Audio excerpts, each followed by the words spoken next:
Hola, hola, ¿qué tal? Muy buenas noches.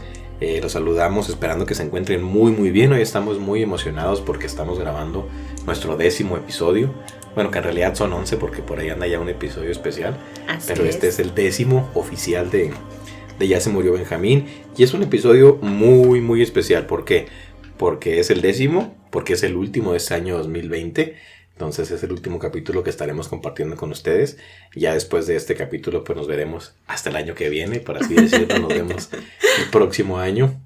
Y pues queremos aprovechar, aparte de que esto va a ser un episodio diferente, con un formato distinto. ¿Por qué? Porque no va a haber casi nada de chisme, salvo que nos vamos a echar aquí al inicio. No va a haber mucho chisme. Vamos a traer un formato un poquito diferente al que hemos venido manejando para traerles a ustedes un regalo de fin de año con varias historias de terror muy interesantes. Entonces, ¡ay, qué miedo! Vamos a estar compartiendo por ahí varios relatos en este capítulo, en este episodio, para cerrar este año, para cerrar con los primeros capítulos y sobre todo con el cariño de todos ustedes, que poquito a poquito vamos creciendo, vamos llegando a más lugares, a más auriculares, voy a decirlo así.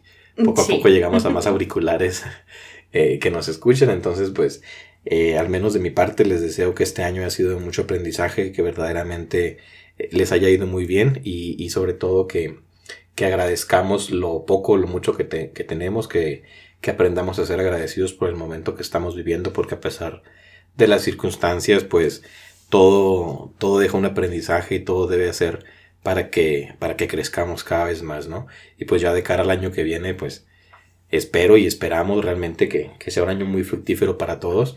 Definitivamente va a seguir siendo un año de retos y de cuestiones interesantes, pero pues hay que aprender a disfrutar todo lo que tenemos y echarle muchísimas ganas.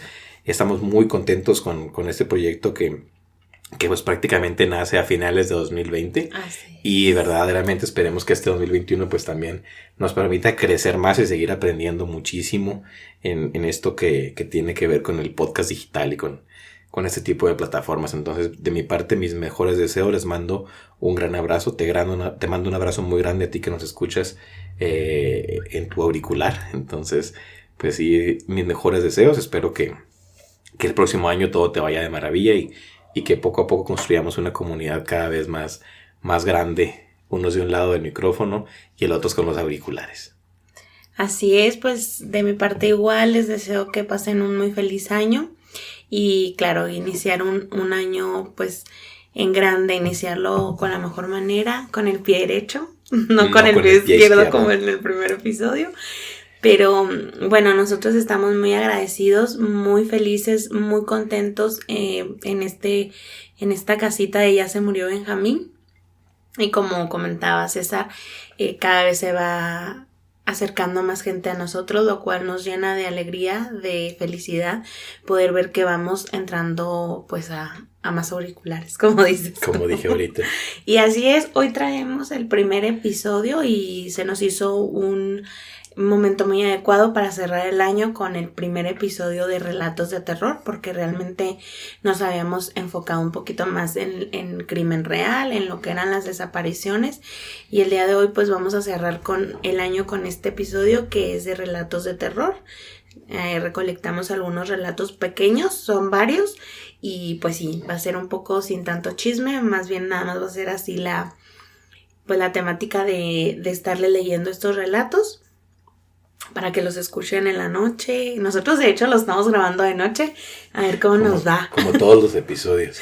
Sí. Y también sería interesante que nos comenten si les gusta más el formato con chisme, que a mí en lo personal me gusta más. Sí, a mí también. Que es el que manejamos y yo creo que va a ser parte de la esencia de Ya se murió Benjamín, pero pues también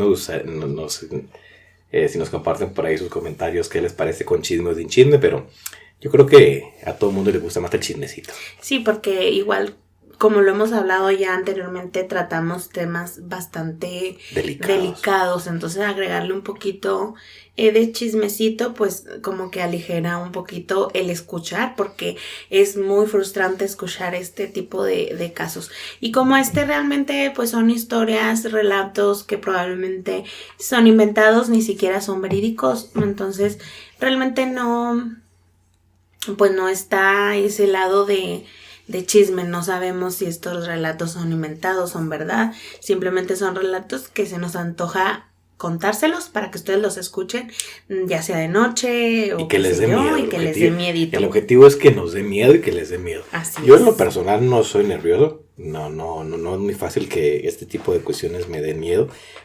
Eventualmente sí me pasa que siento temor o así cuestiones, pero no es tan común. Pero hay mucha gente que le gusta esto y aunque le da miedo le sigue gustando.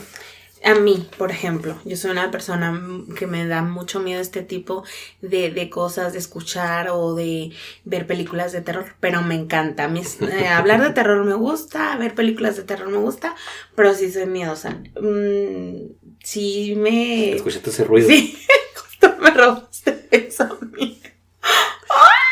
Apenas estamos empezando. Aquí andan las energías medio extrañas, porque ahorita que estaba Lupita hablando, la ventana se movió, pero de una forma bastante interesante. Bueno, sí, yo sí soy muy miedosa, pero lo bueno es que el baño queda cerquitas de mi cuarto, así que en la noche no voy a sufrir. Pero bueno, vamos a comenzar con estas historias. Como les comentábamos, son historias pequeñitas, van a ser varias. Y bueno, esperemos las disfruten y bueno, vamos a cerrar el año con un podcast terrorífico. Muy bien. ¡Bú! Ay, ya, ventana, no te muevas.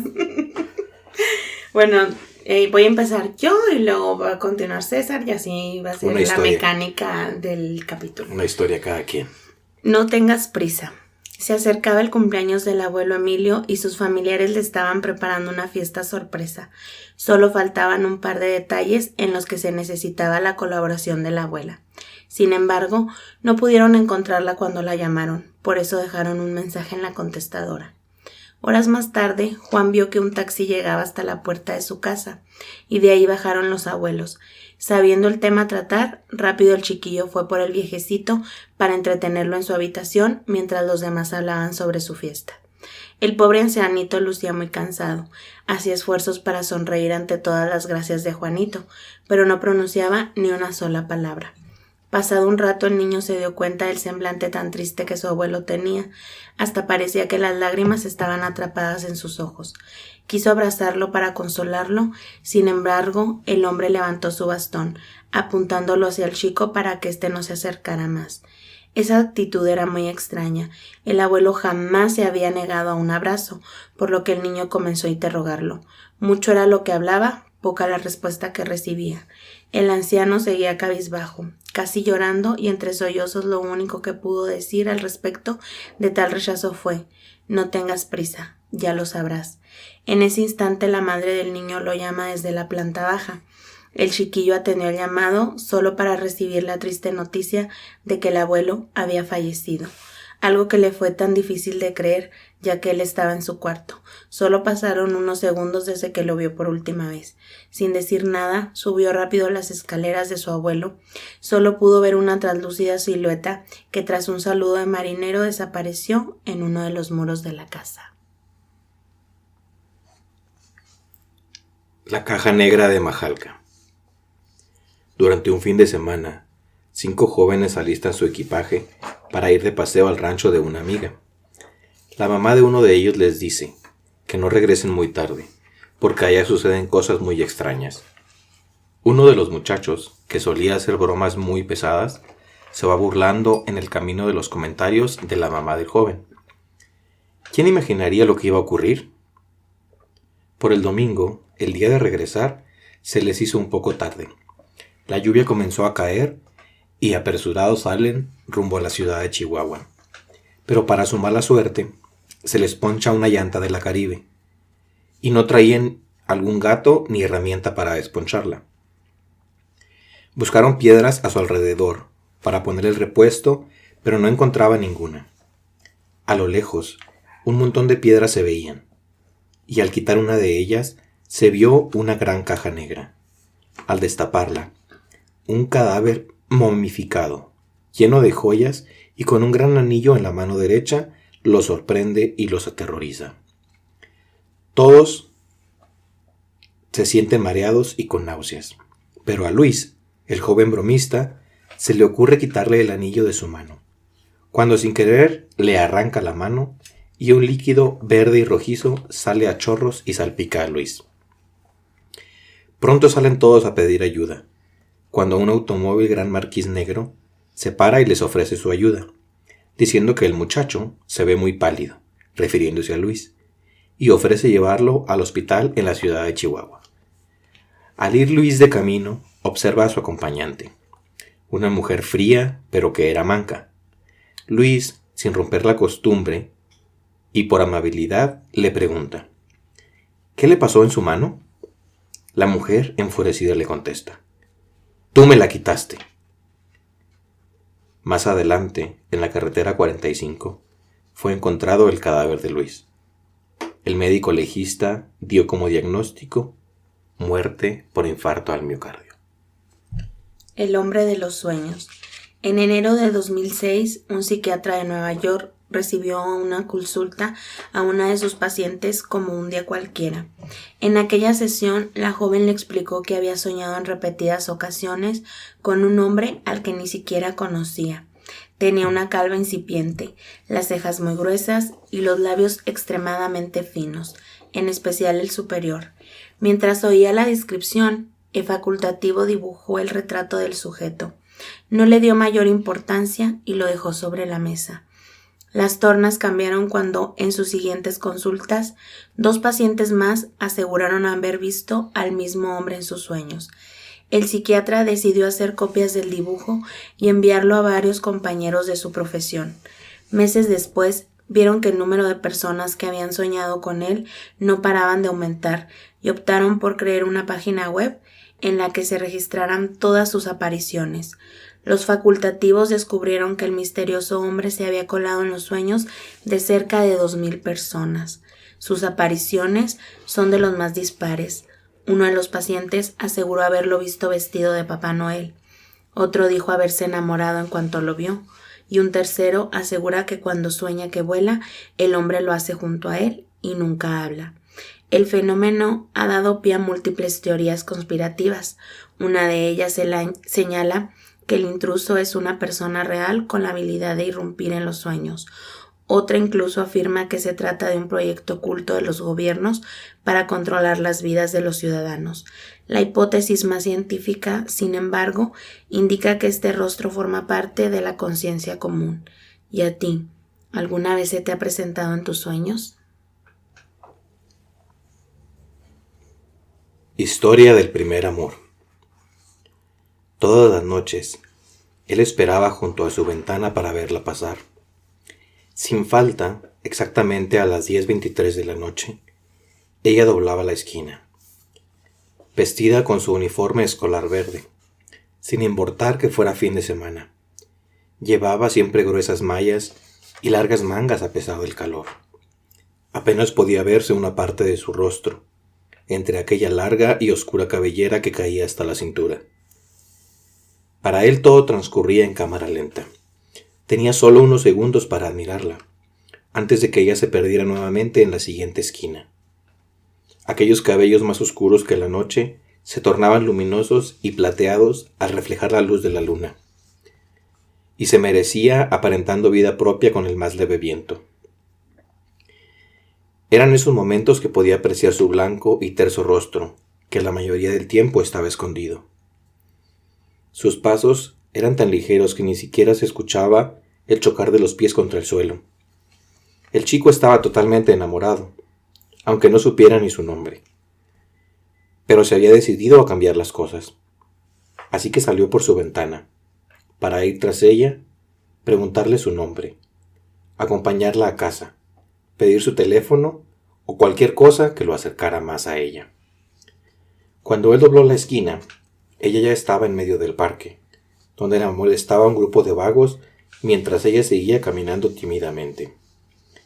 Al llegar a la zona, la jovencita se quitó el cabello del rostro, dejando ver una enorme sonrisa que embrujó al joven, el cual permaneció inmóvil, viendo cómo ella hundía sus largos y afilados colmillos en cada uno de los hombres.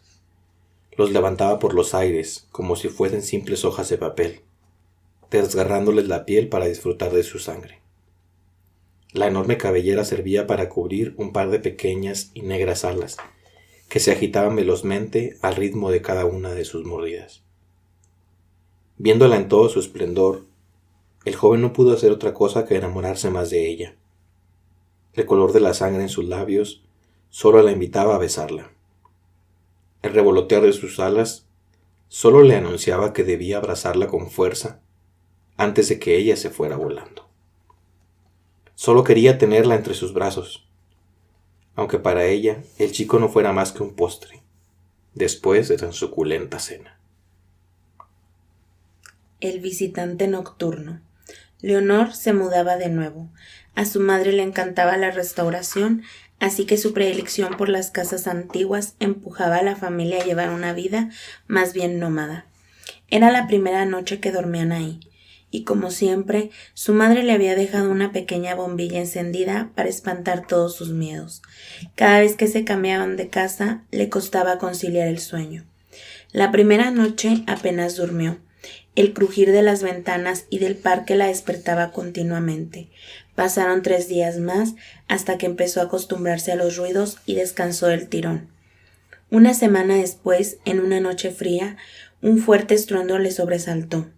Había tormenta y la ventana se había abierto de par en par por el fuerte vendaval. Presionó el interruptor de la luz, pero no se encendió.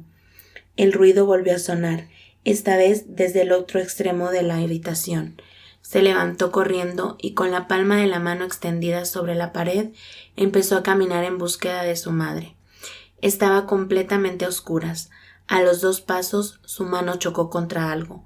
Lo palpó y se estremeció al momento. Era un mechón de pelo. Atemorizada, un relámpago iluminó la estancia y vio a un niño de su misma estatura frente a ella. Arrancó a correr por el pasillo gritando hasta que se topó con su madre. ¿Tú también lo has visto?, le preguntó. Sin ni siquiera preparar el equipaje salieron pitando de la casa. Volvieron al amanecer, tiritando y con las ropas mojadas. Se encontraron todo tal y como lo habían dejado, menos el espejo de la habitación de la niña. Un mechón de pelo colgaba de una de las esquinas y la palabra fuera estaba grabada en el vidrio. La familia se mudó de manera definitiva para dejar atrás aquella pesadilla. Leonor había empezado a ir a un nuevo colegio y tenía nuevos amigos. Un día la profesora de castellano les repartió unos periódicos antiguos para una actividad. La niña ahogó un grito cuando en una de las portadas vio al mismo niño una vez más, bajo un titular: Aparece muerto un menor en extrañas circunstancias. Historias de terror 1, 2, 3. El pequeño Tomás odiaba que lo dejaran al cuidado de la vecina, una viejecilla de extrañas manías, muchas de las cuales la gente relacionaba con brujería. Aún así, los padres del niño no se dejaban llevar por tonterías y confiaban mucho en ella, tanto como para encomendarle a su pequeño hijo. Para él, era la más horrible de las pesadillas. No podía pegar un ojo debido a la serie de inexplicables ruidos que siempre se escuchaban en su pequeño departamento, y sobre todo por una terrible canción que ella repetía una y otra vez para acompañar sus pasos. 1, 2, 3, me oyes, pero no me ves. 4, 5, 6, no me encontraréis. 7, 8, 9, estoy más cerca de lo que crees. El niño entonces se sentía acechado. Buscaba alrededor, vigilaba cada rincón. Quería esconderse, pero le era prácticamente imposible, pues es bien sabido por todos que debajo de la cama o el armario están los monstruos, y esos eran los mejores escondites. Ni en su casa se sentía seguro, pues la anciana tarareaba todo el día la misma tonada, y Tomás los escuchaba, porque ambas casas tenían una pared en común. Con el paso del tiempo, el chico fue creciendo, y el miedo se hizo menos, hasta que una noche, mientras caminaba del trabajo a la casa, un chiflido se hizo eco en la oscura calle que transitaba. La tonada le parecía familiar, pero no podía recordar con exactitud, hasta que los chiflidos se volvieron palabras. 1, 2, 3, me oyes pero no me ves. En ese momento, la sangre del cuerpo del joven bajó de golpe hasta sus pies. causando tal pesadez que le era imposible moverlos. Estaba clavado en el piso, escuchando cómo un par de pasos se acercaban a su espalda. 4, 5, 6. No me encontraréis. El mismo terror que lo paralizaba le dio entonces impulso para salir corriendo, casi volando hasta llegar a su casa. Ahí, un ataque de risa le invadió. Se sentía un poco tonto al huir de recuerdos de su niñez, así que después de tomar aire, siguió con su rutina, escuchando primero los mensajes de su contestadora. El único era de parte de su madre, pidiendo que asistiera al funeral de la viejecilla. En ese momento, no pudo detener los escalofríos que subían, electrizando a la vez todo su cuerpo, y erizándole los pelos al escuchar nuevamente 7, 8, 9. Estoy más cerca de lo que crees. La isla de las muñecas. Parece un escenario sacado de una película, pero es real. Existe una isla ubicada en el centro sur de Ciudad de México, en la que reinan miles de muñecas antiguas, abandonadas a modo de ofrenda. Algunas de sus cabezas se exhiben clavadas en estacas, mientras que otras permanecen colgadas de los árboles. La historia se remonta a 1950, cuando el propietario del terreno, Julián Santana, empezó a colgar muñecas como protección contra los malos espíritus.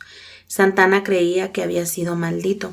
Tiempo atrás había encontrado el cuerpo de una joven que había fallecido ahogada a orillas de los terrenos del hombre.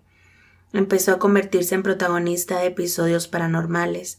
Oía voces, pasos y el llanto de una mujer, por lo que decidió colgar muñecas por la isla para ahuyentar el alma de la chica. Su obsesión llegó hasta tal punto que pasaba las horas buscando muñecas en las basuras y en los canales de Cuauhtémoc. Santana falleció en 2001, cuando se encontraba a orillas del río, justo después de comentarle a su sobrino que una sirena quería llevárselo. Ahora el lugar se ha convertido en un sitio turístico y las autoridades de la región se plantean crear un museo para conservar las muñecas. La muerte les jugó una mala broma. Juan Pablo Martínez y Eliseo Ramírez eran dos amigos inseparables, que continuamente entraban en los antros de moda en busca de encontrar diversión. Ese día era 1 de noviembre, unos días en donde se le da culto a la muerte en la Ciudad de México y en todas las ciudades del país. El salir y divertirse se consideraba una falta de respeto para los difuntos. Ellos hicieron caso omiso a los reclamos de los familiares. Salieron al sitio de moda en busca de lo que todo joven de su edad busca, que es conocer a las mejores mujeres del lugar. Como era de esperarse, el lugar en ese día memorable parecía un desierto, pero al parecer la suerte de ellos cambió radicalmente, cuando en la entrada vieron llegar a un par de damas, que incesantemente los miraban, como invitándolos a hablar. Juan Pablo, el más aventado de los dos, corrió a su encuentro, presentándose con las bellas chicas. Ellas se dejaron mimar y estuvieron parte de la noche, bailando sin parar. Ellos se veían sorprendidos. Nunca antes, dos mujeres tan bellas como ellas, que parecían modelos de pasarelas de las grandes revistas de moda, se habían fijado en ellos, algo que no podían creer. Pero si esto fuera poco, ellas los invitaron a seguir la fiesta en su hogar, una casa antigua que estaba en una de las colonias de más renombre de la capital. Fue el mejor de sus días, y después de unas horas ellos se despidieron de las lindas mujeres que acababan de conocer, pero de las cuales nunca se hubieran querido desprender. Quedaron de verse al día siguiente, para volverlas a ver al llegar a la mansión, en donde horas antes habían pasado uno de los mejores días de sus vidas. La casa ya no parecía lo mismo. Se veía destrozada por fuera. Era imposible que no hubieran notado el deterioro del lugar, o quizás era demasiada la atención que le dieron a las damas, que el lugar pasó desapercibido y no lo tomaron en cuenta. Pero lo que sí no se explicaban eran las cadenas ya oxidadas por el tiempo que tenía el lugar.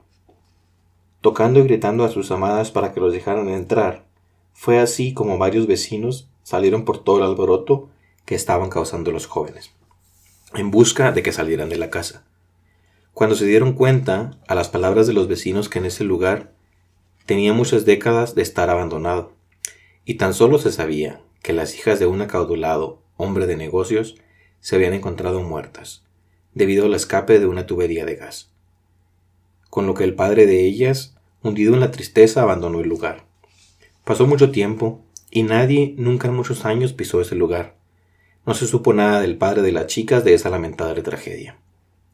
Desde ese día, los amigos cambiaron radicalmente, y fueron a pedir perdón a la iglesia.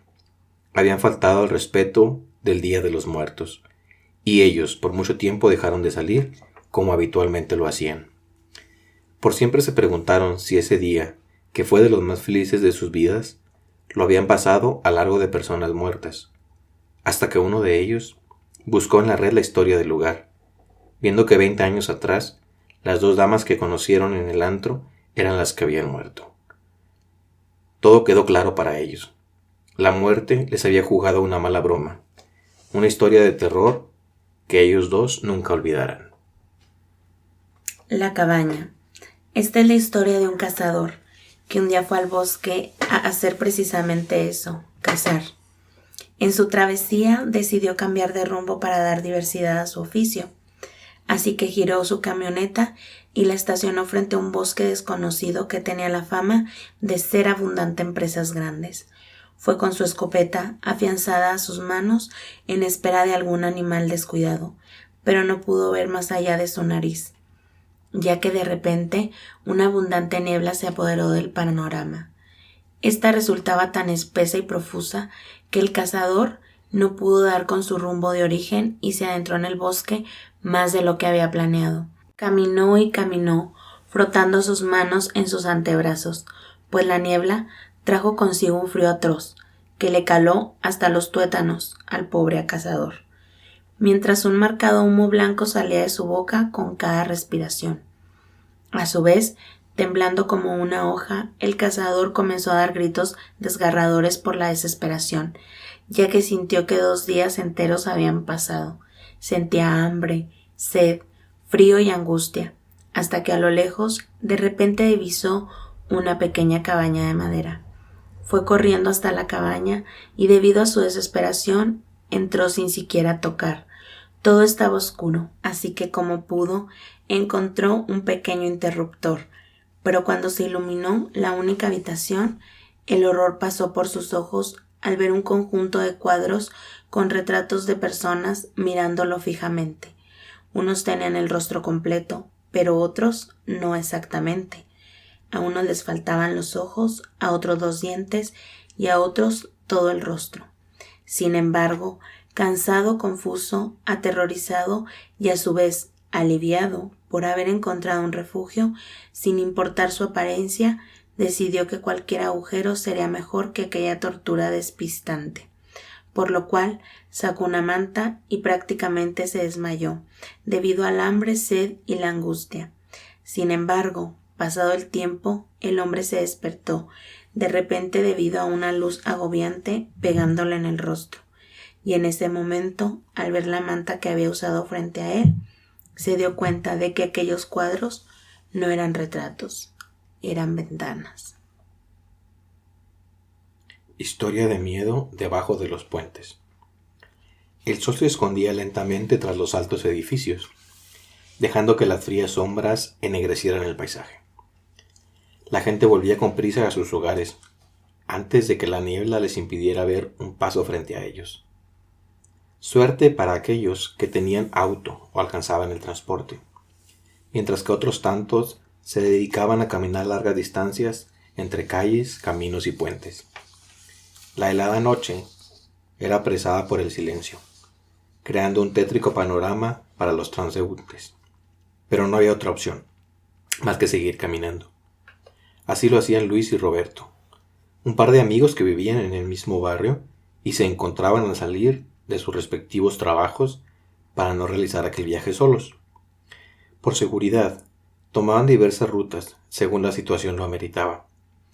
En esa ocasión, decidieron ir por debajo de los puentes, que parecía el mejor iluminado, al menos por los cientos de coches que transitaban sobre ellos. En medio de su plática, ambos tuvieron el paso al escuchar a sus espaldas el ruido de un bulto contra el suelo. Voltearon de inmediato y vieron una bolsa negra moviéndose. esperaban encontrar dentro algunos gatos o perros que alguna gente inconsciente acostumbraba a tirar por ahí. Pero la realidad era otra. Al abrir la bolsa, eran solamente partes humanas cercenadas.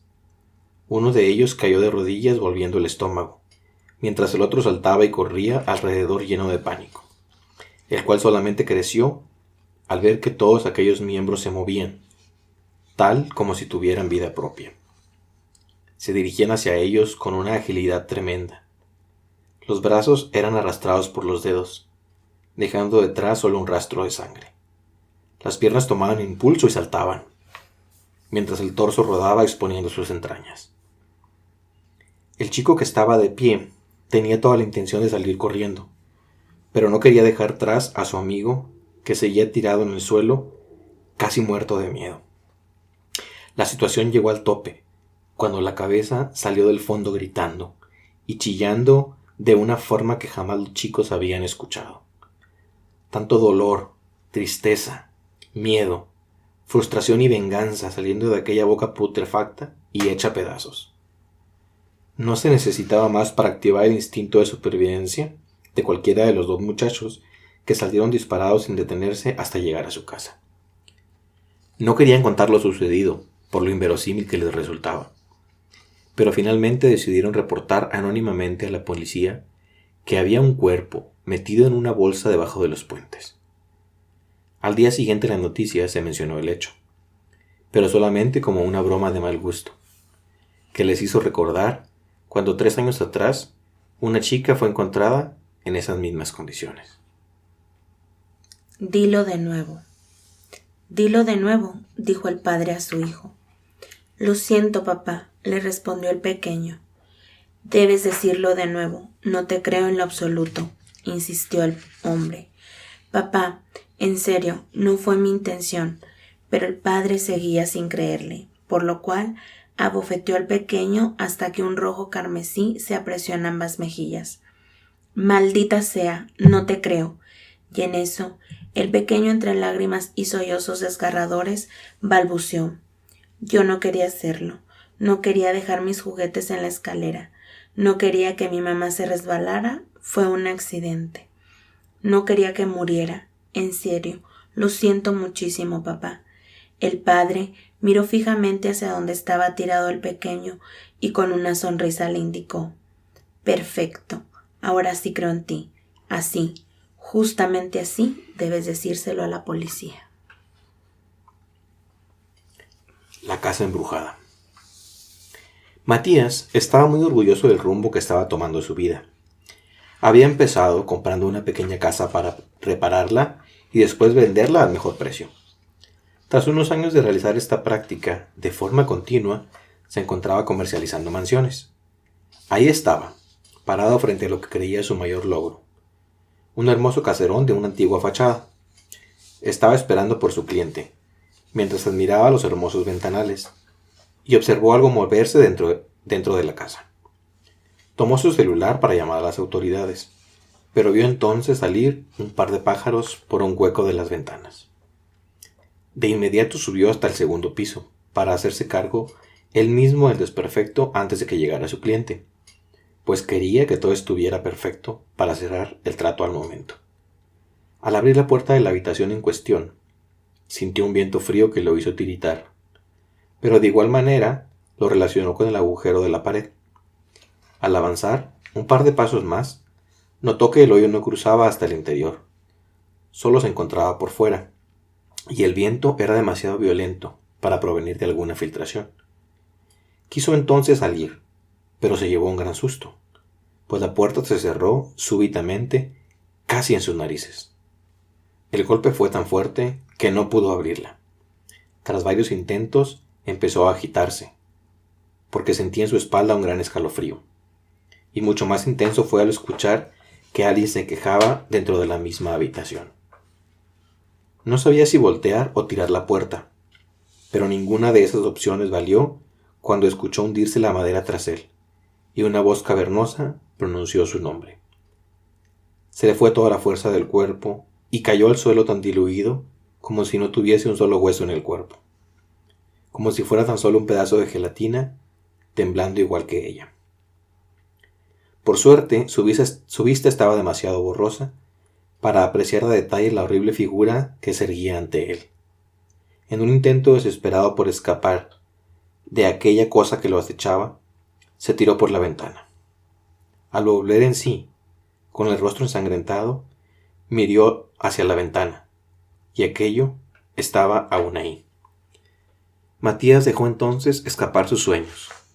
Supo que aquella casa ya estaba habitada, y no tenía la sangre fría de exponer a alguna buena persona a la misma experiencia que él acababa de tener. Retiró el letrero, y cerró muy bien la puerta detrás de él. El pozo de los deseos. Restaba menos de un mes para que se cumpliera el plazo de entrega de su manuscrito, y él ni siquiera lo había empezado. Pasaba por uno de esos famosos bloqueos de escritor. Tratando de evitar distracciones, se enclaustró en una humilde cabaña en medio del bosque, donde pasaba horas divagando junto a un pequeño pozo al que hizo su amigo, esperando que éste le concediera el deseo de escribir un libro entero en menos de una semana. Cuando el pozo respondió, lo hizo con una tímida voz de niña y propuso ayudarlo a cambio de 10 gotas de sangre. No había tiempo para desperdiciar una oportunidad así. El hombre aceptó el precio sin dudarlo. De inmediato hizo cortadas en sus dedos para dejar caer la sangre que le pedía el pozo. Tras cada una de ellas parecía que el túnel cobraba vida. Las paredes se movían al ritmo de sus cálidas exhalaciones, dejando escapar suspiros de alivio y éxtasis. También la tierra rugía, como si desencarara debajo de ella una enorme bestia. Tras la última gota, una deforme criatura envuelta en fuego emergió del pozo y se fue sobre el escritor. 10 gotas de sangre solo le dieron fuerzas para salir del hoyo. Necesitaba el resto del hombre para alimentarse. En ese momento, el manuscrito dejó de importar. Luchaba con uñas y dientes para defenderse de los ataques del debilitado demonio que había liberado de las profundidades. Pero todo resultaba inútil. Su cuerpo estaba también envuelto en llamas. La carne le chillaba mientras se retorcía en el suelo. Los anteriores habitantes de la cabaña conocían el mal que moraba en aquel agujero, pero necesitaban el agua, así que decidieron no sellarlo. Simplemente tenían mucho cuidado al acercarse. No imaginaron que al marcharse de ahí vendría un tipo loco que hablara con los pozos y les pidiera deseos. La historia era bastante buena para un libro. Lástima que el escritor terminara devorado y sus restos calcinados a la orilla del pozo, que solo cumplió el deseo de una buena cena para aquel monstruo. La sonrisa de Cristina.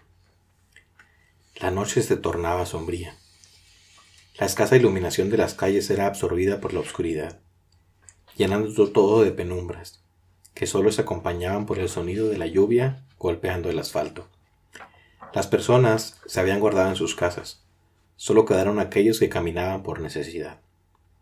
Entre ellos Romina, una chica de humilde precedencia, que no ajustó ese día para el transporte que la llevara de la universidad a su casa. Era algo común para ella. Muchas veces había recorrido ese camino en las mismas condiciones, pero eso no evitaba que le crisparan un poco los nervios. A pesar de que el frío obligaba a todos a esconder su rostro bajo sombreros, bufandas o abrigos, causando cierta desconfianza al cruzarse unos con otros, Romina estaba consciente de que lucía igual de sospechosa que ellos, y se movía con cautela para no causarle un susto a alguien. A pocas calles de su casa, sintió alivio. Ya estaba en sus terrenos y eso le daba seguridad. Sin embargo, al doblar la esquina, distinguió una oscura silueta caminando por la misma acera y en dirección a ella. Conforme ambos avanzaban, le inquietaba un poco no poder distinguir sus ropas, ni el sonido de sus pisadas. Era tan solo una sombra que hacía tintinear las luces por donde pasaba. Con un poco de precaución, Romina se fue a la otra acera, apurando el paso, volteando para todos lados, y la sombra no estaba más.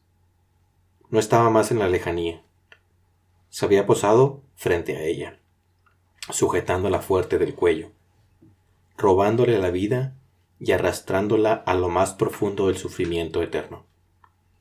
Al mismo tiempo, Cristina, su amiga de toda la vida, estaba sentada en medio de un pentagrama dibujado con sangre.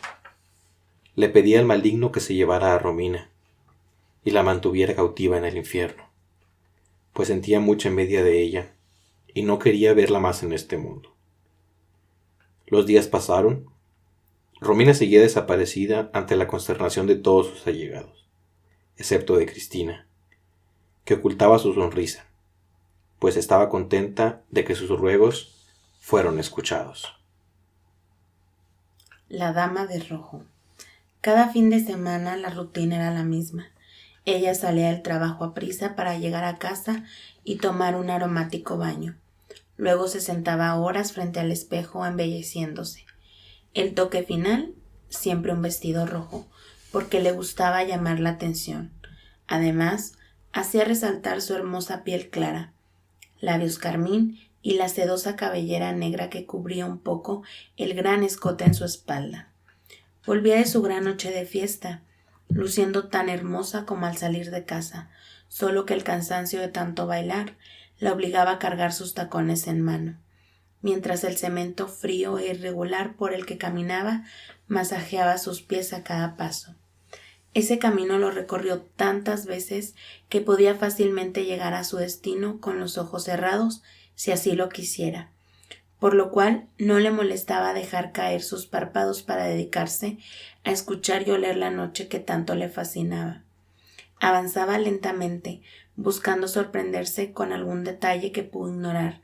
Al llenarse con las imágenes que pasaban por su retina, fue entonces que descubrió un agitado resoplido, acompañado de un olor particular que transportaba un ligero viento que apenas le movía un par de cabellos. Temía abrir los ojos y perder el rastro de aquello que había provocado tantas sensaciones en su cuerpo. Siguió así, ensanchando sus fosas nasales para que aquel sabroso olor a metal húmedo la guiara hasta el punto exacto de su procedencia. 1, 2, 3 decenas de ansiosos pasos, y se detuvo en la entrada de un callejón. El lugar era una fiesta de sonidos y olores que le nublaron la razón. Gemidos, lamentos, respiraciones agitadas, algo que se desgarra o se rompe. Finalmente, un rechinido que le obliga a abrir rápidamente los ojos para verlos ahí, de rodillas, hundiendo sus colmillos y desgarrando el cuerpo de aquel hombre para alimentarse. Ella deja caer sus tacones. En el choque de estos contra el suelo, ellos se dan cuenta que no están solos. Voltean, la miran fijamente por un segundo y vuelven a lo suyo. Ella no puede resistirlo, se tira sobre sus rodillas, se arrastra por el suelo y el estómago parece consumirse a sí mismo. La obliga a retorcerse y convulsionar, pero todo termina cuando hunde sus dientes en el cuerpo del hombre muerto. El tibio sabor a hierro despierta nuevamente sus sentidos. Siente la vida fluir dentro de ella, la hace vibrar, hundiéndose otra vez su cara en las vísceras de aquel cuerpo, para no dejar escapar aquella sensación de plenitud. Ella tenía razón. El rojo es su color y la sangre es su nuevo vestido. Seguramente volverá de nuevo a ese callejón para cenar junto a los suyos. El viejo ermitaño. Eso de trabajar para el Estado ya no me está gustando. Nos enviaron a las comunidades aledañas para levantar un censo, y tuvimos que caminar entre los árboles para llegar a la casa de un viejo ermitaño, que era el único que faltaba. Por fortuna, no estaba muy internado en la arboleda, ya que no me interesaba mucho adentrarme en el bosque de las ánimas. Ni siquiera reuní valor para preguntar sobre el origen de tal nombre. En unos minutos llegamos a una cochambrosa casa, llena de inmundicia y pestes desconocidas. Luego apareció un vejestorio, andrajoso, sucio. Los pies parecían más bien pezuñas a falta de calzado, y agitaba una rama en su único brazo amenazando con matarnos. Joana, mi compañera, Me clavó tan fuerte las uñas que acabé gritando. El viejo se nos vino encima con más ímpetu, balbuceando mil cosas y causando náuseas con su asqueroso aliento. Por fortuna no miraba muy bien, así que los palos fueron para un par de árboles cercanos. Después de agitar su coraje con los árboles, nos dijo que siguiéramos hasta su jacal, como si nada hubiese pasado. Sin embargo, mejor lo interrogamos afuera, con la debida distancia. Al terminar todas las preguntas, nos informó que aún había un habitante más en el poblado, y que era nuestra obligación incluirlo en los datos. Entre otras cosas, dijo que se trataba de un habitante eventual, que solo venía cada 10 años, y que estábamos de suerte porque se encontraba ahí. Nos dio indicaciones para llegar, pero luego soltó tremendas historias que lo dimos por loco. Según sus relatos, el supuesto morador del espeso bosque era un ser interestelar, que venía a la Tierra para alimentarse y reproducirse. Agregó también advertencias. No debíamos movernos bruscamente o hablar alto porque podría asustarse, causando que nos partiera en dos con sus enormes garras y succionara nuestras entrañas con las múltiples mangueras colgantes de su boca. «Patrañas», dije molesto por tal pérdida de tiempo, preparándome ya para marcharme. «¿Por qué no me crees, muchacho imberbe?», refunfuñó él agitando su rama. «Él es mi padre», agregó con una voz retumbante que movió los árboles cercanos. Luego dejó salir de su boca esas largas mangueras succionadoras, para que no tuviéramos ninguna duda de lo que él decía.